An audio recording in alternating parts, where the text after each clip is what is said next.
kita melaksanakan zikir harian kita, yaitu membaca Ratib Al-Attas. Mudah-mudahan dengan fadilah ya bacaan, zikir serta solawat yang kita baca tadi, Allah Subhanahu wa taala ringankan penyakit kita dan Allah Subhanahu wa taala ya menjauhkan kita dari berbagai macam mara bahaya. Amin amin ya rabbal alamin. Selanjutnya, tausiah singkat pada hari ini membahas tentang keutamaan bismillah, yaitu keistimewaan bismillah. Bismillahirrahmanirrahim. Allahumma shalli wa sallim ala sayyidina Muhammadin al-Fatih lima ughliq wal khatimi lima sabaq nasiril haqqi bil haqqi wal hadi ila siratikal mustaqim wa ala alihi haqqa qadrihi wa miqdarihi al-azim. Subhanaka la ilma lana illa ma 'allamtana innaka antal alimul hakim. Rabbi shrah li sadri wa yassir li amri wahlul 'uqdatam min lisani yafqahu qawli bi rahmatika ya arhamar rahimin. Bapak Ibu sekalian, ya, berdasarkan tadi zikir yang kita baca, ada bacaan ya tentang bismillahirrahmanirrahim. Itu diulang-ulang berkali-kali. Kenapa? Ya, kenapa sih Ratib Al-Attas itu isinya ada bacaan bismillah, ada bacaan sholawatnya, ada istighfarnya dan segala macam. Ya, itu tentu tidak sembarangan. Ada fadilah-fadilahnya. Semua bacaan yang kita baca tadi ada keutamaannya, khosoisnya, keistimewaannya, ada fadilahnya, keutamaannya masing-masing. Kali ini yang ingin kita bahas adalah bismillahnya, keutamaan bismillah. Yaitu sumbernya dari ada namanya kitab Al-Qirtas. Al-Qirtas fi syarhi Ratibil Attas. Ya, jadi ini kita membahas ya tentang keutamaan, fadilah-fadilah seluruh bacaan yang ada di Al-Attas. Tapi kali ini yang akan dibahas bismillahnya. Sebetulnya kalau mau dikutip semua itu panjang ya, kitabnya ada sekitar 700-an halaman yang membahas bismillah itu dari halaman 240 sampai menjelang mau 300-an itu masih membahas bismillah. Kira-kira ada puluhan halaman ya, dari 240 sampai ke 300. Kira-kira berapa halaman itu? Ya, banyak kalau mau kita bahas semua. Tetapi kesempatan kita pada hari ini ya kita baca bismillahnya, kita kutip sedikit saja ya, karena kalau panjang bahas semuanya nggak mungkin keburu waktunya. Maka dari itu kita bahas ya, yang pertama sebelum kita bahas itu ada hadis terkenal, hadis yang masyhur tentang bismillah ya, yaitu hadis yang diriwayatkan oleh Abu Daud. Rasulullah Shallallahu Alaihi Wasallam bersabda, kullu amrin dzibalin la yubda'u fihi bi bismillahirrahmanirrahim fahuwa aqta. Ini kata Rasulullah. Apa itu kata Rasulullah? Kullu amrin dzibalin. Segala perkara, semua urusan dzibalin yang mengandung kebaikan, la yubda'u fihi bi bismillahirrahmanirrahim, tetapi tidak diawali dengan kalimat bismillahirrahmanirrahim, fahuwa aqta, kata Rasulullah. Maka urusan itu, maka sesuatu hal itu aqta, buntung. Apa maksudnya buntung? Buntung ini ada yang mengartikan buntung itu tidak sempurna hasilnya. Ya, jadi kalau kita melakukan suatu pekerjaan, kita tidak mulai dengan bismillahirrahmanirrahim, maka nanti hasilnya tidak sempurna. Ada yang mengatakan begitu. Ada juga yang mengatakan bahwa aqta, ya buntung maksudnya adalah tidak ada nilai keberkahannya. Jadi kalau kita melaksanakan sesuatu pekerjaan, tidak dimulai dengan bismillah, ya tidak mengandung nilai keberkahan. Misalnya kita makan, nggak ada bismillah, nggak baca bismillah, ya bisa jadi itu makannya nggak berkah, makanannya nggak berkah. Bisa jadi juga kita melakukan pekerjaan apapun ya tanpa diawali dengan bismillah, itu tidak ada nilai berkahnya, tidak ada nilai kebaikannya, tidak dicatat sebagai kebaikan. Oleh karena itu penting ya di dalam kehidupan kita, keseharian kita membaca bismillahirrahmanirrahim ketika memulai sesuatu. Untuk apa? Untuk mendapat keberkahan pertama. Yang kedua untuk ya supaya hasilnya itu sempurna. Hasilnya sempurna, tidak buntung, tidak setengah-setengah kalau tidak dibarengi dengan bismillahirrahmanirrahim. Selanjutnya kita lihat di kitab tersebut ya, banyak, ini beberapa poin ya. Yang pertama saya bacakan ya. Ada waqala al-faqih Badruddin Al-Ahdal rahimahullah taala ya, kata al-faqih Badruddin Al-Ahdal, beliau berkata ya, iftatahan Nuh alaihi salam inda rukubis safinah bi bismillahi majriha wa mursaha lam yadhkur ar-rahmanir rahim. Nah ini kata Al-Faqih Badruddin Al-Ahdal, iftataha Nuh, ya. Nabi Nuh ketika mau berlayar, Nabi Nuh alaihissalam ketika mau berlayar mengendarai apa namanya safinah, kapal, ship, kapal yang besar itu, beliau mengatakan Bismillahi majreha wa mursaha. Ya, ini kata Nabi Nuh. Nabi Nuh memulai dengan Bismillah, tetapi bukan Bismillahirrahmanirrahim, tetapi beliau bilang Bismillahi majreha wa mursaha wa lam yadhkur ar-rahmanirrahim. Tidak menyebutkan Bismillahirrahmanirrahim. Kenapa? Li'annal hal hina idzin yaqtada al-ghadab wal uqubah. Nah, karena kejadiannya, halnya, konteksnya pada saat itu adalah konteks kemurkaan. Ya, Nabi Nuh meminta murka, meminta azab kepada Allah untuk kaumnya. Maka dari itu Nabi Nuh ketika itu konteksnya sedang kabur, menghindari bencana, maka tidak dibilang Ar-Rahmanir-Rahim, tidak dibilang yang Maha Pengasih dan Maha Penyayang. Sebab apa? Ya Allah, itu Nabi Nuh minta supaya kaumnya dihancurkan. Tidak ada kasih sayang, makanya dibilang majreha wa mursaha. Ya, tidak sebagai pengganti dari Bismillahirrahmanirrahim. Sebab konteksnya ketika itu sedang ada murka, sedang ada azab Allah Subhanahu wa taala, yang mana taqtadul halak wal iyada billah, ya. Karena memang dikehendaki, memang Nabi Nuh dikehendaki ya adanya kehancuran ketika itu. Ya, walihada walihada yustahabbu lidzabah wal udhiyah. Ya. Maka dari itu ya tidak disarankan ketika kita menyembelih kurban misalnya dan lain sebagainya, kurban bukan hanya hewan kurban dan hewan-hewan yang lainnya, kita menyembelih itu tidak membaca Ar-Rahmanir-Rahim. Sebab apa? Di sana tidak ada kasih sayang, ya, tidak menyebutkan Ar-Rahmanir-Rahim. Cukup sebut saja Bismillah tanpa Ar-Rahmanir-Rahim. Ya, sebagaimana Nabi Nuh ketika ghadab, ya, ketika kondisinya sedang kemurkaan Allah, dia tidak membaca Bismillahirrahmanirrahim. Tetapi kalau kita lagi berkendaraan, kendaraan itunya biasa, konteksnya biasa, tidak ada sedang apa-apa, maka kita baca Bismillah seperti biasa. Bismillahirrahmanirrahim. Jadi begitu konteksnya. Kenapa Nabi Nuh membaca Bismillahirrahmanirrahim? Karena konteksnya sedang ghadab, sedang murka, uqubah, lagi dihukum, ya.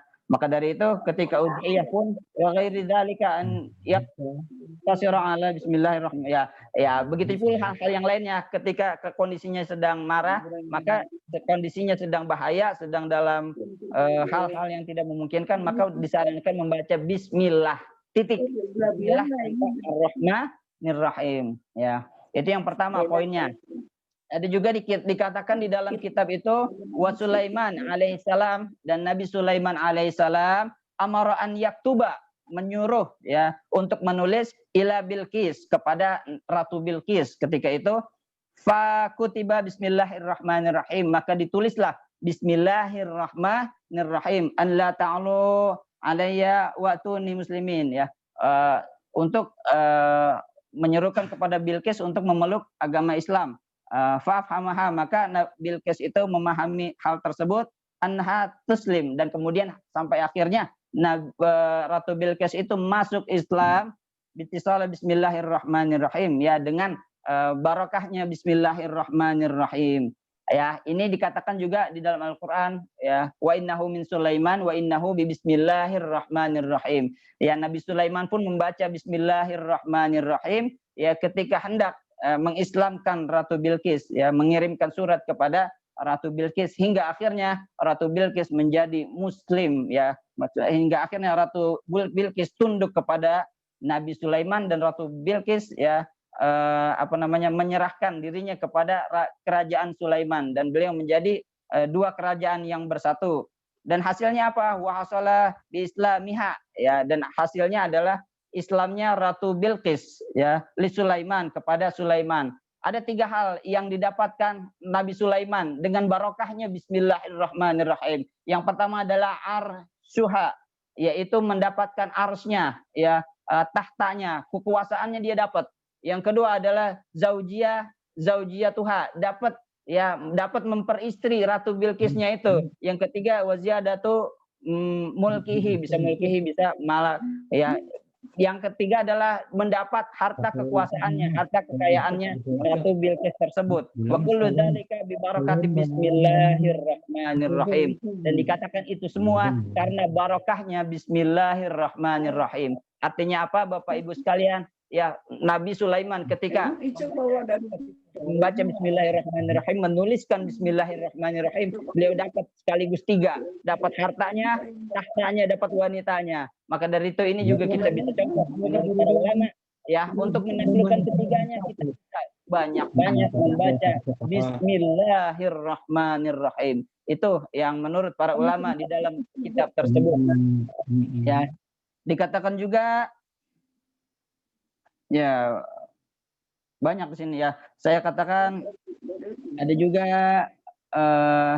Wan Wahab bin Mukbah rahimahullah taala, dari Wahab bin Mukbah bahwasanya dia berkata, man wada'a maitan, barang siapa yang meletakkan mayat, man wada'a maitan fi qabrihi, di dalam kuburnya, waqala bismillahirrahmanirrahim, dan ketika itu dia membaca bismillahirrahmanirrahim, sahallallahu alal mayyiti qadhatil qabri wa dayiquhu, maka Allah Subhanahu wa taala memudahkan si mayit ya daripada kesempitan kubur, daripada kesulitan di dalam kuburnya.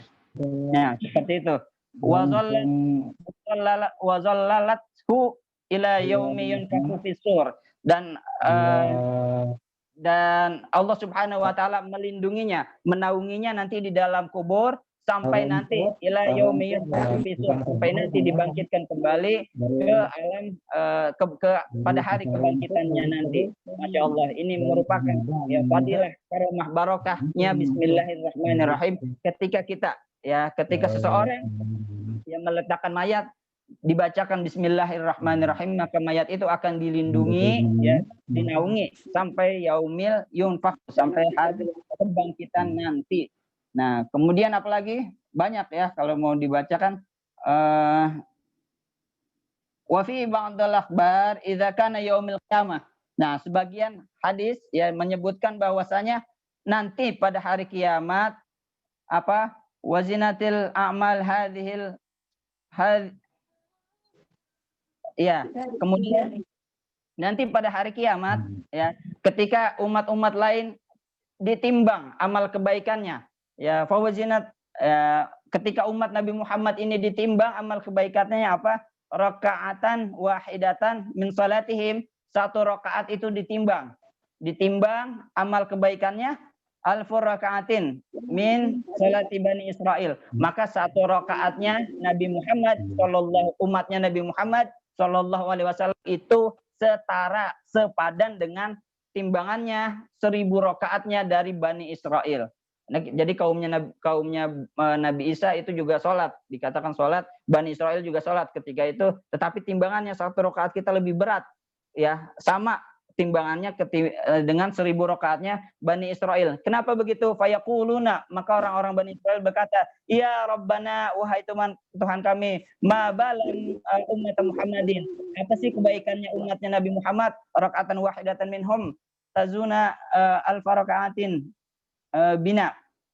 Kenapa sih satu rakaatnya umat Nabi Muhammad itu lebih berat ketimbang 1000 rakaatnya umat kami? Fayaqulu, maka Allah Subhanahu wa taala berfirman, li'anna fi salatihim bismillahirrahmanirrahim, karena di dalam salatnya umat Nabi Muhammad sallallahu alaihi wasallam ada kalimat bismillahirrahmanirrahim. Ismu man yaghfirudz dzunuba, yaitu namanya di dalam bismillah itu ada nama Tuhan yang maha mengampunkan dosa. Idmun man yaqbalul hasanat, namanya Tuhan yang senantiasa menerima kebaikan. Ismun man yamhus sayyi'at, yaitu namanya Tuhan yang senantiasa menghapuskan segala kesalahan. Ismun man yarfa'ud darajat, dan yaitu nama Allah Subhanahu wa taala yang senantiasa mengangkat derajat-derajat. Maka dari itu ya banyak sekali sebetulnya ini yang saya catat, yang saya kutip di dalam kitab tersebut ya, tetapi tidak bisa disebutkan satu persatu karena kita terbatasnya waktu. Kita sebutkan beberapa ya. Ya banyak sebetulnya, diantaranya adalah Bismillahirrahmanirrahim itu merupakan kalimat pertama yang dituliskan oleh Al-Qalam.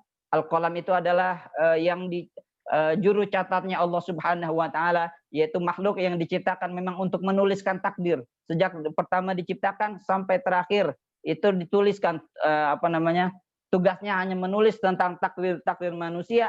Yang pertama ditulis apa? Bismillahirrahmanirrahim. Ya, itu kalimat pertama yang ditulis. Ya, banyak lagi sebetulnya di sini, tetapi berhubung waktu kita yang terbatas, mohon maaf saya potong sampai di sini. Nanti pengumuman maghrib sudah ada seperti biasa ya, pengajian zikir harian dan tausiah seperti biasa yang insya Allah akan dibawakan oleh Akhinal Karam Al-Ustaz Hari Cahaya Setiawan ya. Kiranya ini yang bisa saya sampaikan. Mohon maaf dengan segala kekurangannya karena waktu kita yang terbatas. Billahi taufik wal hidayah. Wassalamualaikum warahmatullahi wabarakatuh. Waalaikumsalam warahmatullahi wabarakatuh.